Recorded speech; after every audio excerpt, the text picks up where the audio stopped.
Broncos country. There it is, baby. The Denver Broncos have walked off the Kansas City Chiefs in what many people were calling the biggest, most important regular season game in the last decade. You can make the argument that it was or that it wasn't, but regardless, it was the next game. And the Broncos have overcome, like Jeremy told me before we started, we overcame the Chiefs, the refs, a player getting cancer, everything, to be able to get an absolutely incredible victory against the Kansas City Chiefs, 22-19. And most importantly, man, a dominant lead in the division, at least as it pertains to the Chiefs, right? We are leading the division, but at least as it pertains to the Chiefs, Broncos are 9-2. Kansas City Chiefs fall to 5-5. Jeremy, give us your initial reaction, man. How the hell you feeling, bro? Man, that was another just stressful, crazy game. But you know what? All well that ends well. Everybody had the doubts. The Chiefs needed it so bad. We were sitting good. And you know what? Sean Payton and Bo Nix and the boys and the defense just said, not on our watch. We owed them, like, not only we beat all those things you just said, the Chiefs, the refs, cancer, injuries, freaking who knows. We beat our past demons. Because last year, when we had a chance to put our foot on them and beat them in regulation, we missed. We got the field goal blocked. Now we didn't let it happen. We just said, nope, not going to let it happen. I love the fact that Troy Franklin made that big play at the end. Gosh, he was stressing me out with those earlier ones. Yep. Freaking refs, as usual. The Riley Moss, like, just ridiculous calls, whatever. But you know what? Kansas City has no excuses. Anybody, I want Nick Wright, all those people out there that want to just talk all their smack saying we're not legit. Okay, yeah, we might beat the Raiders 10-7, but we'll beat the Chiefs as well. Yeah. And when the Chiefs are desperate. So well said, man. And yes, endoplasmic, my guy, he said, did he say cancer? I did. Yes. Alex Singleton, obviously, with the cancer diagnosis. He didn't play today. Looks like he's going to be fine, but it's like this team doesn't miss. I think the most impressive thing about this game, man, was just like anytime you needed to get it, like all season, the Broncos were getting it. They were just getting it, period. Like, dude, you're talking about the Broncos get the ball. The game is tied, 19-19. Yep. They go 10 plays, 58 yards, take all the Chiefs' timeouts, take the entirety of the clock out to give themselves an opportunity to kick the game-winning field goal. Bo Nix, again, unbelievably clutch. I think he played a very, very good game in general. Even though I just realized, I knew this, but it's just funny because the offense really only scored one touchdown. We just kicked a bunch of field goals. But I thought he was so good, man. And, dude, something clicks in the guy when it's clutch time. And you just saw it, and you knew it. And you talk about overcoming the refs and overcoming some stuff. On that drive, they get a very, very bad holding call. There's a lot of holding calls. We'll get to that. Terrible holding call that puts them from 2nd and 5 to 2nd and 15.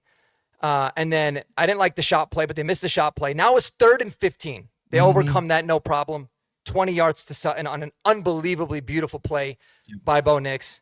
And then they run it with Harvey, and they just continued to march down. They kept getting it. And then when they needed it most, 2nd and 8, 54 seconds left, Bo Nix drops an absolute dime to Troy Franklin down the left sideline, back shoulder, perfectly timed, 32 yards. And the rest is history, man. I mean, not only did we beat the Chiefs, and I felt like we were really in control for a lot of this game, what I loved about it was they looked like they were 0% intimidated by the Kansas City Chiefs. And that's not something that you could say about this team, you know, over the course of the last decade. And, man, was it unbelievable.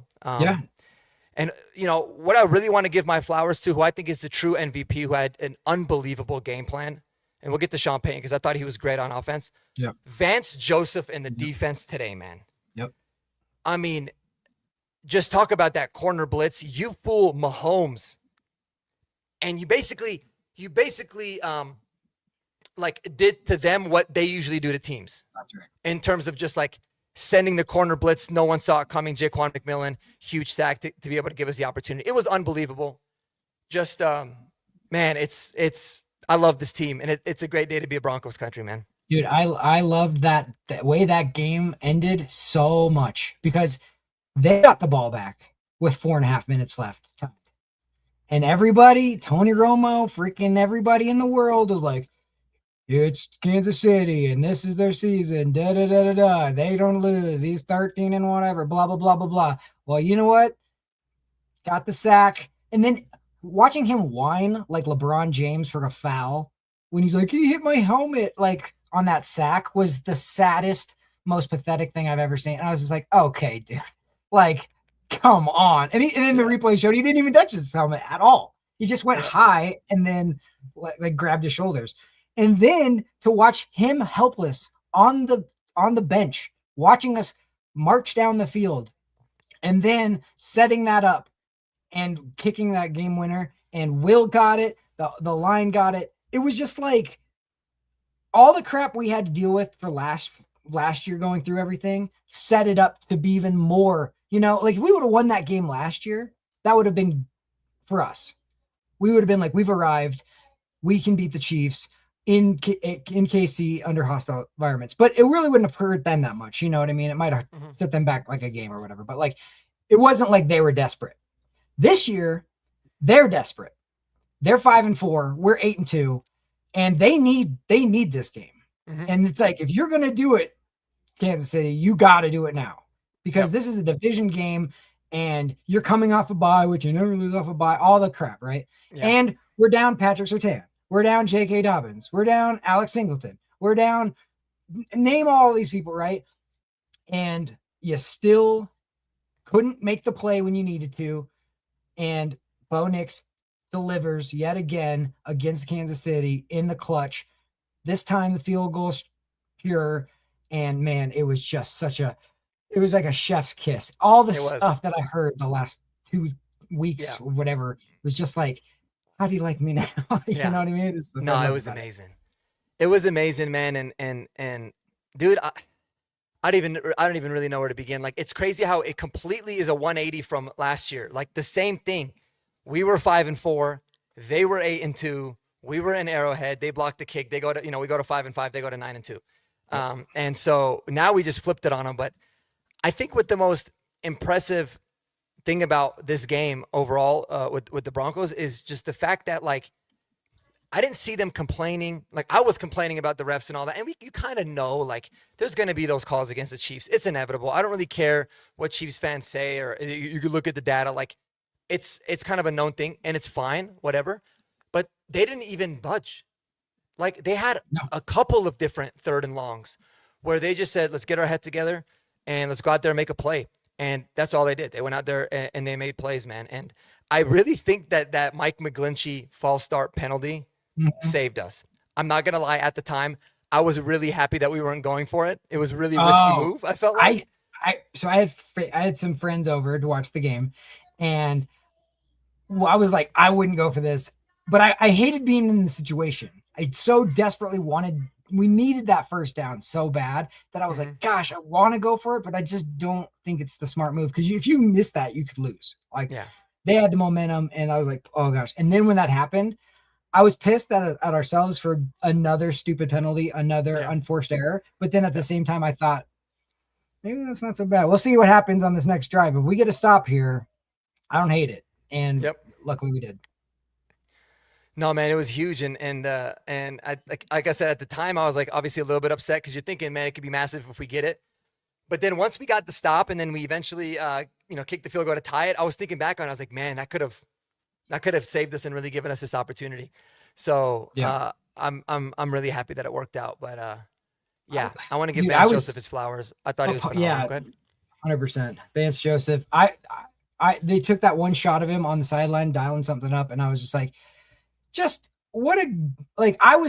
be the first to admit when I'm like wrong about it. I was wrong about Vance Joseph. I didn't want him anywhere near this team. Me too. I was like, no, dude, we saw what you were like as a head coach.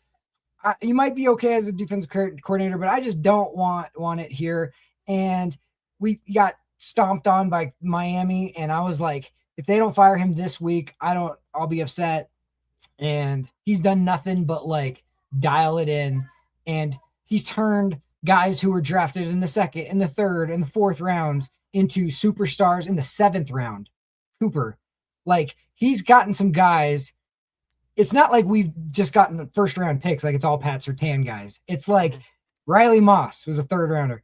Like, Benito was the very last pick of the second round. Cooper was a seventh round. Like, yeah, you got like Zach Allen and some other signings, but like, just man, he has think what a about chef. Jaquan McMillan, bro. McMillan, like Massive game today. Abrams Drain played freaking great. Phenomenal. Like Barron played really well. There was like a couple that they gave on. Like, the one guy I couldn't believe who was, you know, gave it up on the defense was Hufanga not making that tackle on Kelsey.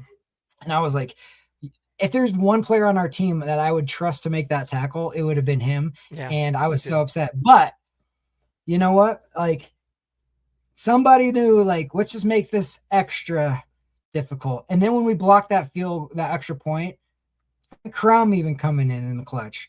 And dude, that put it at like, we didn't need to force anything. We could take a field goal instead of a touchdown and tie it up at 19. That's what ended up happening. And then it's just, we outplayed them in that last bit. We wanted it more. It was the Jaleel McLaughlin touchdown. We wanted it more than they wanted to stop us. Yep. And for a team I was 8-2, like on Horsepower Hour, I asked a question, and I agree with your answer. It was like, who needed this game more? And of course, if you look at statistic, you look at record, you look at anything, the Chiefs needed it more, right? Because they're the ones that are 5-4, scratching and clawing to try to get back in this thing. But our psyche, everything we heard the last 2 weeks, ever since how bad that Raiders game looked, the Broncos needed that more. The fact that our guys are going down with injuries and guys are getting, you know, diseases, like whatever, you know what I mean? Like, we needed that game to be like, everybody, I don't care who it is, y'all can just step, because we're legit and we know how to win these close games. Last year, we couldn't win close games. We couldn't beat the good teams. Well, we felt right at home. We locked in and we got it done. And we've done it all year. So, you know, I had a feeling this was going to be a low-scoring game just because the vibes of it. It's not, nobody's going to be, you know, but I didn't think it'd be 6-6 at half. No. Yeah. But it's funny because, you know, even at halftime, I remember thinking to myself, like, man, like when we went up 6-0, I was like, dude, that sucks. Like, we should at least be up 10. You know, you can't just kick field goals against Mahomes, but it didn't seem like it was wavered. Like, they didn't waver at all. It was just an awesome thing to see, man. And you know, it was funny. Chronolist LW, he brings up a really good point. And I was actually gonna ask this question, so I'm glad he said it. It's so good to go into the bye winning. Is it? Like, I know for fans it's great, but do you think that this is one of those wins where, like, you want to keep riding the momentum of winning 8 in a row now? Or do you feel like it doesn't really matter? Like, this team really needs a bye week, which I think they do as well. Oh, I would take the bye week. I think this was a very emotional game. I think that the rallying cry for like this whole week after the Raiders game was like, the offense sucks and blah, blah, blah, blah, blah. And how can they do this? And now Dobbins is out. Now I think they were worn down, but they were like, we have enough in us to just say, you know what? We hear all the noise, but like we trust our own team to get it done when we need to get it done. And this couldn't, I think the bye's perfect. I think there's a lot of guys banged up. Obviously, like, I want to get Pat back. I want to get, you know, some of these guys back. Hopefully Singleton is out. He looked fantastic. Yeah. There's a lot of, you know, people that I just think we need a mental break, but like, I'm thankful that we had a little mini bye going into that game, because if we had to just play them right away after they had a full bye, that would have been tougher. But, you know, I just have a feeling like we saw the last, I don't know. I'm not going to say it. I was just going to say, like, the Chiefs this season, and I was listening to stuff pregame, like James Palmer and some other people were basically saying, like, this season feels different for the Chiefs. Like, they don't feel as invincible as before. Obviously, the record wise and all that, but like the Bills took it to them, all that. But it's just like the vibe around the team felt a little different. And they kept saying, well, once we get these guys back, we'll be better and blah, blah, blah, blah. But like, they absolutely positively needed to have this game. And now they have to play the Colts next week. And to lose off of a bye against a division rival who already had a 3-game lead on you is like, Yeah. Oof, that's tough. Yeah, I mean it's crazy. All we heard, was Andy Reid's 21-4 coming off the bye, Mhm. and Patrick Mahomes is 18-4 when he comes off of a loss. Well, they lost before they came off their bye, and yet we were able to still go over that. I mean, listen, I think the thing with the Chiefs is this: like, what they've done up to this point is like really unheard of. Like, it's unbelievable. It really Yeah. is. Like, if you think about it. Yeah. And anytime you see a team, like whenever a team loses in a Super Bowl or they got dominated the way that they did, like usually they have a really big letdown year the following year. And it's hard to keep like so many guys and so much talent and all that. Like it's just hard to maintain it. So the fact that they've done it for as long as they have is crazy. Yep. Listen, are they done, or is it like is a team not to worry about? I mean, I would never say that, but Oh yeah, I'm not saying that. I either. think the interesting thing is that teams, not just the Broncos, but teams around the NFL aren't necessarily as intimidated by the Chiefs as they used to be, No, right? definitely not. So the Broncos certainly couldn't. And you know what? Like we kind of never really had a reason to, as much as they've like all the success they've had and how bad the last 10 years have been. Like the last few years, the Broncos have always given the Chiefs the most amount of fits. Like they've always played them really well. So now that I feel like we actually have like a very, very good, very complete team, overall better team than they do, Mhm. it just makes sense that we continued on it. But man, I thought it was massive. I thought the defense was unbelievable, except for Riley Moss, who was really frustrating for me today. But in a win, you don't even necessarily think about it. But the crazy thing too about this game was the Broncos were averaging 2.8 yards a run. Like we weren't not only were we not able to run the ball, we only ran it 21 times and we threw it 37. And most of the game we were leading, or if we were down, we were only down by 3. Yeah. So like the game plan worked. But I thought today, man, I thought Sean Payton was doing a really, really phenomenal job of calling plays, making Bo comfortable, utilizing Pat Bryant. Like I always felt like that was such a big mismatch. Yep. And I thought it was a really great game plan overall. I mean, the offense was very efficient, right? We talked about they only had one touchdown, but it was enough. We ran basically as many plays as the Chiefs did. From a standpoint of the time of possession was almost dead even. I think those things were super important. Yeah. And we ended up still with 342 yards Yeah. of total offense. Now, talk about the play calls real quick. How did you feel about that fake throwback to Bo play? I hated that. I was like, I hated that when because are it's you like, gonna dude, learn? use it at a better time.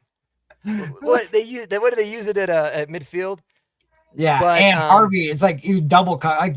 Like yeah, give Cortland Sutton credit for last week for not. I mean, it was a bad call, but he like made a really impressive catch, just even catch it and then not force it.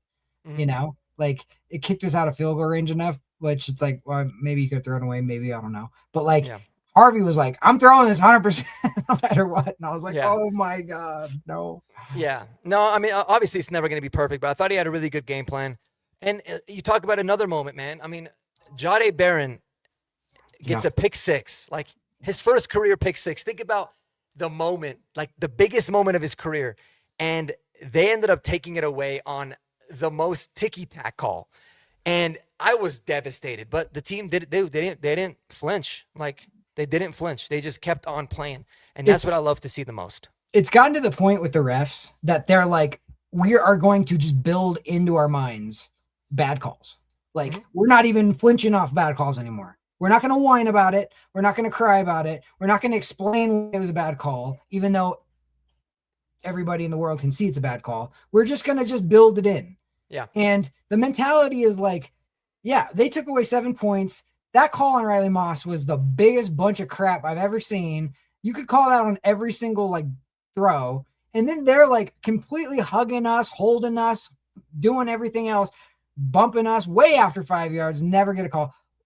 Like, but we just built it in. Like to us, it's just like, yeah, we're not going to get calls. Yeah. I think Sean is like, look, you're not going to get calls. Sean got a penalty.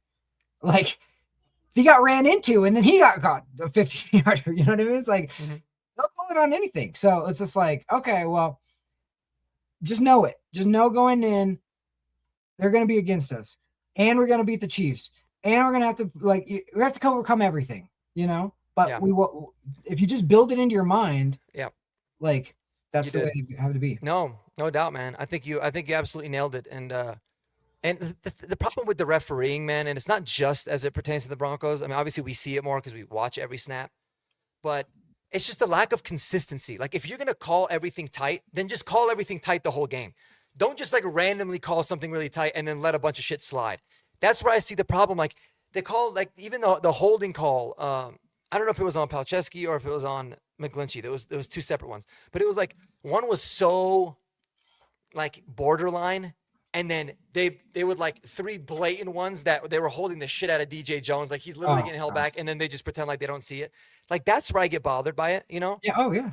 And it's like you got ticky tack DPIs, but it's not on the other side. But man, I was screaming my head off. I was like, yeah, that one on Palczewski was like, he might have tried to hold, but he couldn't get a hold of the guy. that's what I'm saying. I was like, you can't call a try to hold. Yeah. It was either a hold or it wasn't. Like the guy slid right by. He tried Yeah. to grab him and he slid right off of him. And it was like, wait, how is that a penalty? But yeah, again, like you said, again. sometimes it does seem like it does seem like that you know, they kind of build it in. They're like Yeah. they just know what the call is going to be. But man, I'm just so dude. This was like I wouldn't want to have beaten the Chiefs in any other way. You know, Yeah. I didn't want like a perfectly clean game from the ref. I kind of wanted all these different crazy nonsense to happen and you know to be able to overcome it. Yep. Was truly special. It really was. And the way that Bo stepped up, the way that the whole offense stepped up when they needed to, and this defense, they just came up like they wanted to show. I feel like they were on a mission. They wanted to show everybody that they were as legit as what the national media is portraying them as being, right? I think that they wanted to be able to say, you know, we don't care that we don't have one of our captains in Alex Singleton, who's the green dot guy, defensive player of the year, Patrick Surtain, he's out. We don't really care. We're just going to go out there and try to dominate. And there was times where like I felt like Patrick Mahomes looked uncomfortable. Oh, for sure. You know, for sure. and so that's just a testament to this defense, man. That they were balling, and you love to see it. You love to see it. So, as it stands right now, we got people in the comments be wilding too. Mm-hmm. Apparently, you're out. You can make an OnlyFans. I love it. But our guy I Kodiak, appreciated it. yeah, our guy Kodiak. Casey had 2 chances to put the game away, and went on. You know, and went 3 and out 2 times, and that was again, defense stepped the fuck up for sure. Without PS2, they were awesome. They were just sending all sorts of things. But dude, I lost my top when VJ sent McMillan on that blitz. I couldn't believe it. It was unbelievable. That was so fun to be able to battle all that is sweet. Yeah. Yeah. Oh yeah. No, exactly. That's exactly right. Mm-hmm. It's just like they took away 7 points on that one. It was like, I don't even know what Mahomes was even throwing on that throw. I was like what is happening? But like, yeah, no, there were so many calls. And here's the thing. And I was telling the people that were over, like my friends, I was just like, we would score a touchdown and then they would be like, oh, offsides on the defense. And I go, see that call right there? They only called that late because they know we're going to decline it and they want to even up the totals. But like, they have no business. Like when it comes to an actual clutch play, that's going to be a big play. If they can take it from us, they will take it from us. And I hate being like that guy being like, oh, you know, it's, you know, stacked against us or whatever. But it's just like, how much evidence you need? That one where Cortland Sutton got the first down by like that much. And then they were like, he got it by this much. And it's like, even Tony Romo and, you know, Nance was like, well, his knee's not down. Clearly he got it by a good 2 feet. And they were just like, well, I don't know. On earlier before the half, remember he took that timeout so they could like see if Bo got the first down on that run. And yeah, exactly. Here we go. There's a reason this photo exists. Yeah. You know what I mean? And a lot of people think that's Photoshopped, but it isn't. And the thing is too, like, yeah, I don't always like to be the guy that's like all about the refs, but the thing is man, ask anybody, any fan base of a team that's played the Chiefs in a big game, dude, they could point out to like so many different situations. But you know what? I don't want to get into the refs more than I want to just get into the unbelievable nature of this game and what I felt like was truly just a gutsy effort, man. Well executed, unbelievable. We went, you know, we able to get all the big plays that we needed all at the same time. So I don't really want to take away from that. There was something that I had seen in here. My voice is like I could feel my voice literally going. Um, but there was something in the comments that I wanted to talk about specifically, but I couldn't remember. But anyways, in terms of like, man, we heard all the talk about the teams, and I know you've always been one of the more like optimistic ones. You're talking about like, why is everybody freaking out? Colin Cowherd coming saying nonsense about like Sean wants to draft somebody else, but everybody was freaking out. They're like, this team doesn't really have an identity, and it's like, okay, we might not have had an identity necessarily on offense, but the identity of this team is beat your ass defense, like Yep. make it very, very hard so that we're always in a game. Yep. And as long as we're in close games, being able to pull it out at the end. And we've done it Yep. consistently. And I think now it really shows now more than ever that like this is kind of how this team is built at this point. And No, 2 weeks ago I said the identity of this team is 3 words: find a way. That's the identity. It has not like the offense can play really good and whatever. Defense can play really like you just need to figure out a way to win the football game.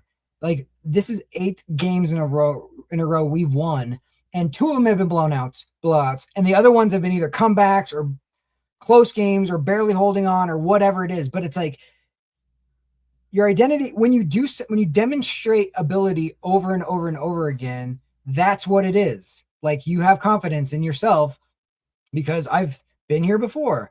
I've had to come back against better teams than this. I know I can do it. Yeah. That's what those little steps are. And then it drove me absolutely crazy last week when, on a Thursday night game against the Raiders where you're freaking tired going off all that stuff. And it's like, we felt comfortable we're going to win that game. We did win the game. Everybody just had to like freak out. And it was like, you're forgetting the 6 other games that we just precluded. You're absolutely right. Yeah, absolutely. I think sometimes it's like we think style points mean more than they actually do.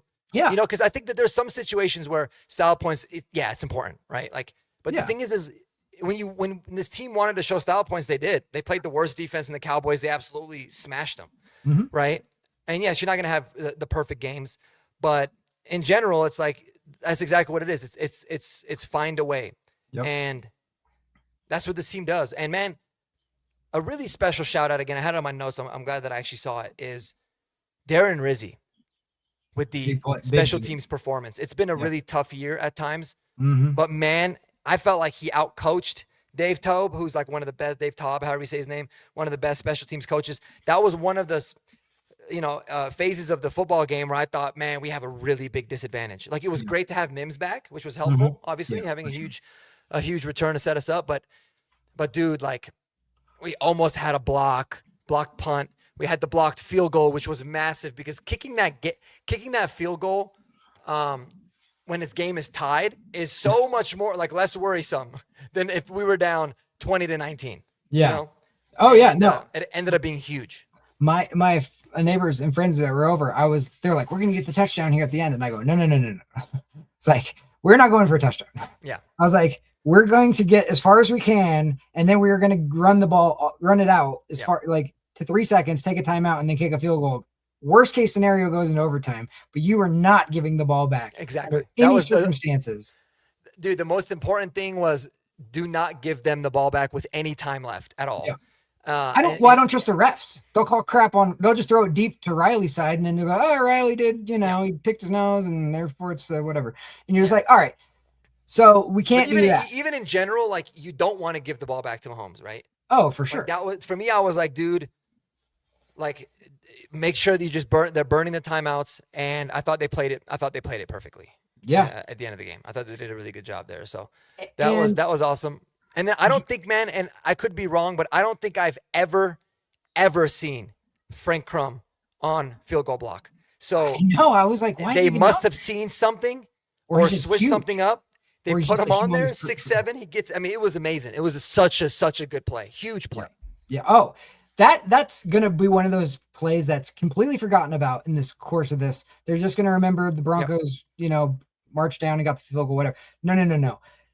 The Chiefs going up 4 as opposed to only 3 is such a different vibe. Like it's such a different, because now the mentality is we have to get a touchdown. Exactly. We have to force it. But it's like when you only need a field goal And then you can be a little more patient. You can let it come to you. Just take what's there. Don't need to force anything. And Yeah, and what people don't realize is it kind of bought us an extra possession in a yeah, sense of like, because if you're down four, you go down, you're probably not going to kick it. You might go for it on fourth, and then that kind of would wrap it up. Whereas when you're down three, it's like, no, we're good. We can kick the field goal, and we can, buy ourselves an additional possession afterwards to see what it is that ends up happening. Whereas if you're down four, maybe you make a stupid decision or you press something and you end up getting no points, and then you're screwed. So no, it was a massive play, and it was crazy because I was so pissed after they had scored, and then when they missed the extra point, I was like, oh damn, like yeah, that was big time. That yeah. was big time. It was very And similar to the Giants game. It was like them calling that PI on Moss and then them punching it in on the Jackson Dart like sneak, and then them missing the extra point that would have made it 3. That only made it 2. They went from being like a 90 whatever percent chance we're gonna win to like, oh crap, we might lose now just because that extra point didn't go through. Because it's like, for whatever reason, if you believe in like fate or you believe in whatever is out there, whatever, it just feels like those always come back to get you. If you don't execute this simple extra point, somewhere down the line, that 1 point is going to be a big difference. And it almost always is. Almost always. And yeah, that was today. it was awesome. The kick coverage was so good today on both punt and kick return, which was good to see. And Crawshaw had some bombs, man. I mean, he almost had one that was blocked. It was close, but he didn't even flinch. He sent that to the moon outside. Like, special teams was so good. Yeah. The turnover battle was another big key to the game. So I felt like we won the special teams battle. We won the turnover battle 1-0. And should have 2. There you go, man. I mean, that's should have been 2, yeah. But again, there you go. Like those are the big keys to the game. And I felt like, man, it was a wonderful thing to see. Just so proud of the way that this team played. And without J.K. Dobbins, like, to seeing Jaleel back was cool. Yeah. But we didn't really have a semblance of a run game. And to be honest with you, we didn't really commit to it like I thought we would. I mean, averaging 2.8, but still, like, again, you talk about all the adversity you got to overcome. Mm-hmm. And a lot of it is with the opponent, like just how good Andy Reid's been coming off of a bye, right? How good Patrick Mahomes has been coming off of a loss. Being down a lot of your key guys and still being able to pull out the win is just massive, man. It's massive. Cannot believe it. Broncos are 8-2. We have won 8 games in a row. Can you believe it? 8 games in a row. We have not lost. We have not lost since I got the orange iPhone, which I got the blue one. I got the blue one. I didn't even want to get the orange, but I was like, you know what? It's different. And we have not lost since I bought the phone. Kind of crazy. Maybe it's a thing. Maybe it just happens to be luck, but it is what it is. I know. My buddy who was over here, he had extra tickets to go to that Monday night game. And I was like, dude, since we went, we have not lost. And my wife was like, don't say that. That's gonna, like, you're gonna jinx them now. And I was like, no, we've said that plenty of times since then, and it hasn't stopped us yet. No, man, this is throughout this last 10 years, there's been so many times when people have gotten so upset about like the state of the team and where we're at. And just think about all the things we've gone through this last 10 years, new ownership, new coaches, new, like, how many the stupid freaking quarterback carousel graphic, like so many things that we've seen this last 10 years. And I always just felt like it's all going to lead to something better. And now that we have all 4 of those things set, I just hate when people like the Bo Nix haters come out of like the woodwork when one kind of rough game happens. It's like, guys, you can't teach the clutch gene. You can't teach it. Like, you can do so many things, but like you cannot, like, when you're playing a team like that's that good and he doesn't flinch, keep that guy. Like, I saw my own eyes when I was a little kid watching John Elway. I'm like, this guy is special. He's going to deliver things because he refuses to lose. I can't wait to watch that Netflix documentary, by the way, on John Elway. It's going to be amazing. Oh yeah. But like, I got that on the watch list. Yeah, but it feels like it's just like so many people had this like idea of what Bo Nix ceiling was and what he could be and what he was and his arm strength and blah blah blah blah blah pre-draft. And it's just like, okay, just say you didn't, I was wrong. His arm's better than I thought. And this and that. It's like, he's a young quarterback, but you know what? He's beaten Kansas City. What is it now? 2 out of 3 times. And he should have been all 3 out of 3 times. Mm-hmm. He's faced him. Like, this is the person that we've been waiting for. And Kansas City knew it. Both Travis Kelce and Patrick Mahomes has said last year, after that one game we lost on the blocked field goal, y'all got one. Like, he's legit, because they've seen people shrink under the pressure and like perform under the pressure. They know the difference. Patrick Mahomes is that. That's what he is. He's the standard of right now of that. And, you know, that's why he was ranked in the top NFL 100, because players know when game recognizes game, as they say, and they know this guy in the clutch is that. Yeah. So, well, and they even said going into this game, I mean, you heard the reporters, they talked about Kansas City has a sense of urgency. They understand how important this game is. Like, there's a lot of respect, obviously, for the Broncos defense and Bo. And, dude, a lot of people in Broncos country hate Travis Kelce, understandably so. I always have, like, an affinity for him, man. It's just because of more of a personal story, but I've always liked Travis Kelce, even though I hate when we play him. And, yeah, I mean, on his podcast, even with his brother, he was raving. He's like, dude, that guy's got one. You're absolutely right, man. People, we forget the bad stuff so quickly. Like, we just assume, or sometimes you just get into the dumps where you're like, you've tried and tried and tried with so many different quarterbacks. You almost think like it's too good to be true. Yes. That we finally got the guy. But, dude, Bo Nix, he checks off all of the boxes that you're looking for a franchise quarterback. Is he a finished product? No, but he's got everything that you're looking for, man. He's athletic. He's smart. He's got the drive, the work ethic. Like, he's got it all. And most importantly, though, he's got continuity, and he's got an entire organization that believes in him. And, bro, I'll tell you, like, if that was the case for every team, so many guys' career could have gone in a different direction. Like, that's the most important thing. And I mean, you're seeing it. Like, it's not that Sam Darnold is all of a sudden, like, now better because he's played a lot more. I mean, that's a part of it, the experience, obviously, but a lot of it is you're in a situation where someone believed in you, right? Baker Mayfield, they hated him in Cleveland. He goes to Tampa, he becomes, a stud. I mean, Daniel Jones, you can go down the list. So that, just having that, and I was talking to a good buddy of mine. We were talking about the Giants. He wanted to make a Giants podcast, so we talked a lot about the Giants and how they can be a quick turnaround team similar to the Broncos. And I was saying the most important thing that you can do for Jackson Dart now is have as solid of a foundation for him as possible. If you continue getting new coaches and flipping this and flipping that, like, guys are going to fail. It's just, that's how it is. And so he's got all the, man, he checks all the boxes, and dude, you can't teach the clutch gene. Like, there's a lot of things that he needs to work on, right? And there's always going to be things to work on, but they're all teachable and they're all fixable. But you cannot teach somebody to just have the it factor. That's it. And flip the switch when the light's on. And that's what he does, man. And he didn't flinch. He didn't even look 1% worried today. He was awesome, and he outperformed Mahomes again. Like, in the 2 games that he's actually played against Mahomes, because last year, week 18 doesn't really count. He's outplayed him arguably in both games. Yeah. Right. Now, does it mean that he's better than Mahomes? No. Don't be crazy. But that's huge, man. That is big, big time. Absolutely. No, it's when you have to look across the field and say, you're going to have to do everything you possibly can to beat me, and I'm not scared. And when the person recognizes and looks in your eyes and knows you're not scared, that's different.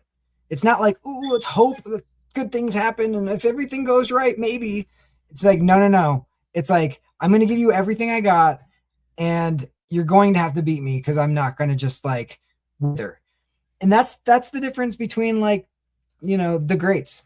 Yeah. Is, like, what did you do in the clutch? And the game was won, in my opinion, on that 3rd and 15, when we had no business, like, it wasn't there early. He had to stop, wait, buy time, run to the pocket, and then find Cortland Sutton to make that play. And I feel like Kansas City probably's defense was like, oh, that was our chance. You know what I mean? Like, dude, as a defense, giving those up, those are the worst. You're just like, I cannot believe they just got a 3rd and 15. So totally. It's just like, I just hate when people are like, well, if you look at his EPA, it's just like, that's not the game. The game is not like whatever's like statistical thing you're coming up with. The game is like looking across the field and saying you're going to have to give it everything you got because I'm coming and I'm not Yeah. scared. That's what sports is.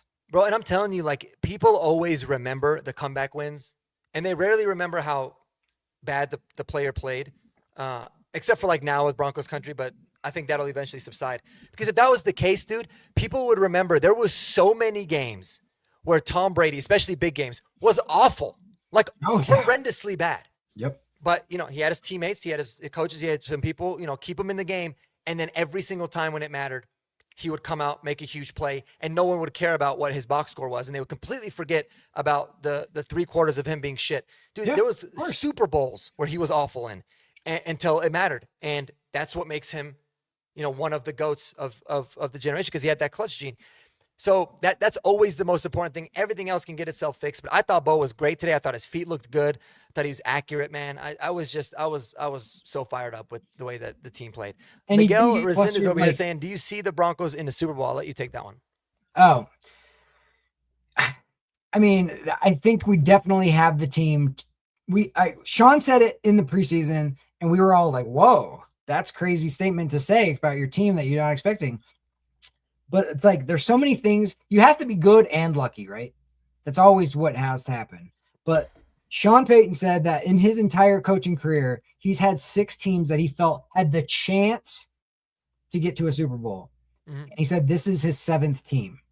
And everybody was like, whoa, that's a major statement because we're all being honest. Like most of the fans and most of the people that follow this team and love the Broncos, we're like, we just want to win a playoff game. That's the next step. Yeah, totally. But like where we're sitting right now at 9-2, you just beat the Chiefs who were absolutely desperate, needed this game. And Chargers are banged up. They had a big loss today. And you should have beat the Colts. You didn't beat the Colts on a freaking BS call, in my opinion. Like, why not? Why not? Now, that I agree. doesn't mean it's going to happen. That doesn't mean like everything's going to go well. But like, if there's a team that has a mental toughness to get to a Super Bowl and believe in themselves to do it, I definitely believe this team has that. 100%. Yeah. I'd agree. And real quick, Carlos, this isn't a baseball podcast. I don't know which Cardinals you're talking about, but it's not. This isn't a baseball. We're talking about a football team. But anyways, in terms of that, I love the question. I mean, dude, how can you not, right? And I think a lot of the times people get so scared to answer because you're like, oh, you're predicting to go to the Super Bowl. But dude, like, think about Super Bowl winning teams. They always say defense wins championships. We obviously have the defense to compete with anybody, right? Yep. We've got the head coach has got the experience. I think we've got the quarterback that obviously has the clutch gene and has got the makeup. Like, yeah, why the hell not?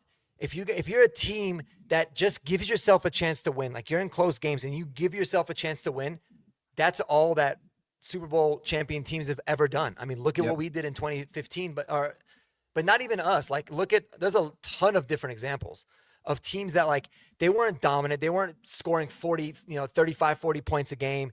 They had their flaws, but the one thing that they definitely did have was a strong defense that would just allow for them to have the chance. Because at the end of the day, man, especially in the NFL, all you want is a chance in the fourth quarter to win the game. That's it. Yeah.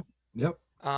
There's not one game, like any game that you say, hey, if the Broncos have a chance to win it in the fourth quarter, would you take it? The answer is always going to be yes. Yep. And so we have a team that's doing it. And then on the flip side, we've got an offense or a team that's now executing. So it's, we had it to where last year we were in a lot of games. We were in a ton of one-score games, but we weren't winning them.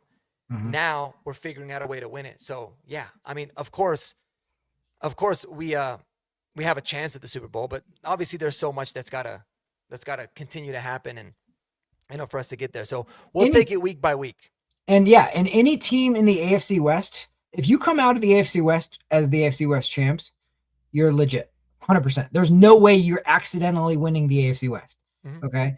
Like the Chargers are a well-coached, fantastic quarterback, super talented football team. The Kansas City Chiefs, we all know what they've done the last 9 years. Like, I want it to be us to be the ones that dethrone them. And I want it to be Sean and Bo and our defense being like, you had a great run. A little bit of help from the refs, a lot of help from the refs. But those times are over with. Yeah. And you know what I mean? It's like, I just love the fact that we're still paying Russell Wilson $30-something million. I know. And it's like, who Must cares? be nice for him. Oh, dude. Well, he didn't like it. You think he low-key roots for us?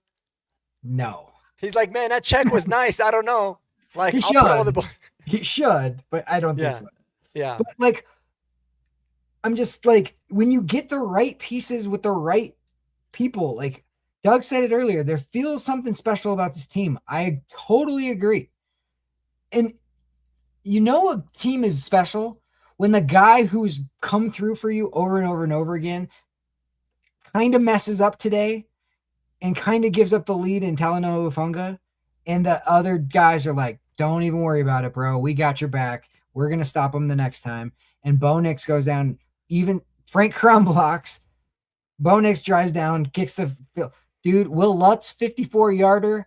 Clutch. Huge kick. Like, that was such a big kick. I'm surprised. I forgot about it. I'm so happy you mentioned it because I love kickers, bro. That was an unbelievable kick. Unbelievable kick. And it should have been 3 yards or 4 yards short, closer. And they got that call wrong, of course. Not to go back to the refs. But, like, clutch kick on that one. Yeah, you know, it's funny because Romo said, he's like, maybe those 2 or 3 yards did mean something. I mean, he's going to make it from 51 or 54 in terms of like his distance. Right. It would have really sucked if he like just hooked it. But regardless, it was. But it's like a mental thing. For whatever reason, like if you look at kickers, when they're kicking like 35-yarders, you're like, those balls are going to go 50, 55. Mm-hmm. It's just getting it straight, right? Mm-hmm. But then when they get back to the 50s, it's like, what, left or right, left or right. You remember when you played Madden when you were like younger and they had like the bar going like this real fast the further back you get? That's what it feels like for a kicker, I think. Is just like, not only do I have to, and it should be like, okay, I just have to like level this off, kind of guide it over there. Yeah. I don't worry about the strength. The strength's gonna be fine. Unless it's like a 60-something yarder, you don't have to really worry about the strength of it. You're gonna get it there. Just make sure it's straight. But for whatever reason, those 50-some yarders are different. And if it's a 50-yarder compared to a 54, there is a difference. I guarantee for sure. you. I mean, think about like, you know, in golf when you're on the tee box to drive the ball, right? If you know it's a 620-yard par 5, you're thinking, oh, I gotta blast it. I gotta hit this hard so I can make it up. So where if it's like 480 yards, you're like, nah, man, just nice and easy down the middle. We'll live another day. And I can promise you, when it's the 650 yarders and you feel like you gotta crush it, that shit's going to the neighbor's house. Definitely. Or if there's just any sort of water, even if it's not like a dead front in front of you, if it's just like off to the left and you're like, I wouldn't have gone to the left ever anyways, but because that water's there, it's going in the drink. Yeah. That's just the way it goes, you know? Yeah. And I don't know who those folks were, bro, but Jaquan's been one of my favorite players on this team. I would never. You are Jaquan. I love that guy. For sure. I love that guy. I was actually mad we drafted Barron because it maybe meant less Jaquan, but luckily that was not the case. But yeah, there were some people out there. No doubt about it. But man, yeah, dude, everyone was clutch, dude. Like I thought Crawshaw had some great punts that flipped the field. I thought Will Lutz was awesome, just doing his thing and banging it out. So, man, this team is just so fun. They're so fun. Yeah. And it's so nice going into the bye week next week, at least for fans, of like, holy shit, man, we're 9-2. I was born September 2nd, so I'm very keen to 9-2. Oh, nice. And I love playing blackjack. And when you get a 9-2 hand, you're usually doubling down. So this is a good moment for me. We call them double down. Yeah. Yeah. No. We call those double downs. But yeah. But yeah, I do want to wrap up now because I do got a couple things I got to take care of, including a soccer game here later today. But I just want to go real quickly, man. Like, do you have any specific players that maybe we didn't mention and we didn't shout out in this game that you'd like to give a special shout out to? I thought Jaleel ran hard. I appreciate he got his chance and he had a little juice to him. There was one that I felt like he kind of ran into a Chief when he had a bigger 100%. Lane to the right. And I was like, it should have been a 20-yarder. Yeah, you know what I'm talking about. For sure. Yep. But for the most part, I felt like he ran hard. I appreciate that. I felt like the offensive line did relatively well, but man, Quinn Miners got freaking eaten up by Chris Jones. My guy. I low-key think Chris Jones is the second best Chief of the last 9 years. Like he's so clutch for them. It's so frustrating. Yeah. More than Travis Kelce or even Tyreek Hill back in the day. I like the way Riley battled. Like, you got to understand, Riley's their number one now, right? As Pat's been out, and there was one that I was like, okay, maybe you could call that, but there was a couple where you're just like, come on, bro. I just like the fact that he battles though. No, of course. No, I mean, of course. Like, that's never been a problem. But with me, is it's like, dude, he's just got to be a little bit smarter, like understanding. Like on that 3rd and 18, it was definitely pass interference. But the frustrating part was it didn't have to be. You know, like You mean it's just understanding your technique a little bit. was But that the 3rd and 18 where he like, but he turns and like he kind of had him right here a little bit? no, the first one that they called where he Yeah, turned and played yeah, it was perfect. absolutely a dog shit call. Yeah, that's what I was thinking. And it was more like I think, like I said, I think it's just a reputation call, which Yeah. unfortunately does happen. But it was the one late, like where they kept the drive alive, and it was like a massive 3rd and 18, and I was just like, dude, it was. I felt like the right call, and it was just unnecessary. Yeah. But hey, man, I'll listen. People talk about the roller coaster, right? You're just riding the roller coaster of Bo Nix. You're gonna Yeah. do the same thing with Riley Moss and hope that he ends up making the clutch plays when you need it. But I thought his coverage was really sticky early on. I thought he started the game really, really good. Yeah. I want to give a special shout out to my guy Pat Bryant, brother. Oh yeah. You know my love that I have for Pat. Me And I'll too. tell you guys Me this, and I too. think I've said it in a previous video. In the next year or two, so either next year or the year after, Pat Bryant is going to be your bona fide wide receiver one. I just think something about the guy is special, man. He's always making the clutch catches. He's the guy you look for on 3rd downs.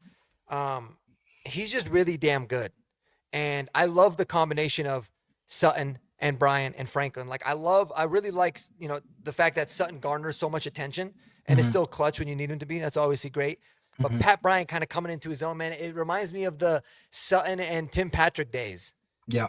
Right. And then, Franklin had a bad drop, but he had a really big catch. He can kind of spread the Huge. field. So The game-winning catch. yeah, I thought Pat Bryant was awesome, man. He was 5 catches for 82 yards, and Troy Franklin leading receiver, 4 catches, 84 yards today. They were all studs. Pat Bryant, I will say this, like, I felt like when we re-signed Little Jordan Humphrey, I felt most people were like, why are you getting him back? Blah, blah, blah. And I'm like, oh, that's a Pat Bryant move, in my opinion. Because they relied on Pat Bryant to do so much blocking that they weren't able to give him the ball as much as I think they wanted to. But now you got Little Jordan Humphrey to kind of have to do some of the stuff that they're only relying on Pat to do. And it frees Pat up to catch a lot more balls and to do a lot more on the offensive part of it. And so to me, I was like, I think you guys are missing the bigger picture with the Little Jordan Humphrey. I know Sean likes Little Jordan Humphrey, but it's because it allows him to do other things. Yeah. It's not because he loves Little Jordan Humphrey, the pass catcher, blah, blah, blah. Now he can do some of that, but like he just wants a guy he can trust to do certain things. And I think he wanted Pat to just be able to like, we can do it on the left side. We could do it on the right side now. We can do something for Pat. You know what I mean? I just felt like he understands where Pat's ascending to as well. Yeah.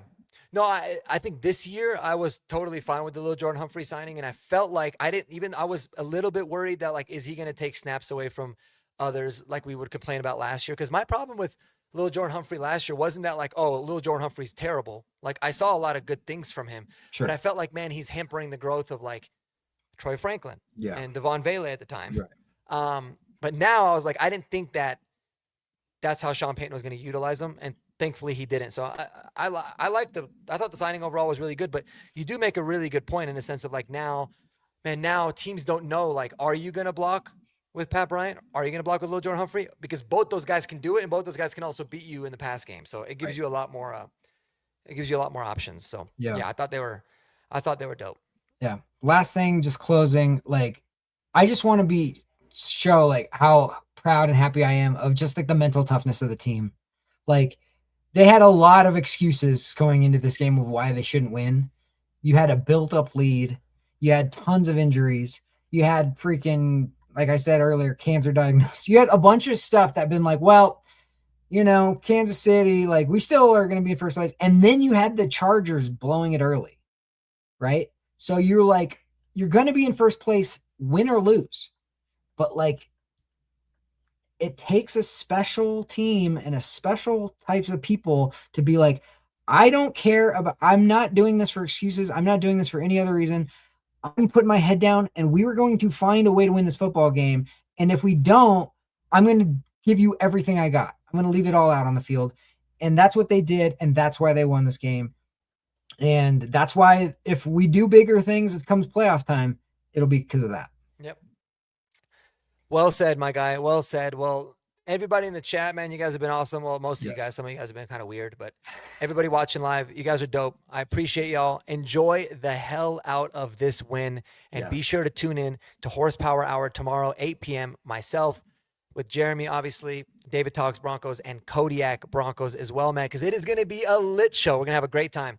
But y'all enjoy your Sunday, man. Yes. Go, hopefully your fantasy teams are doing good. Spend some time with some family members, some people that, you love the most, and enjoy it. Enjoy it while we got it, because it's a good time to be a Bronco fan, man. So appreciate y'all, Jeremy. Thanks again for your time as always, brother. And we'll see y'all tomorrow. Go Broncos, baby. Peace. Love you.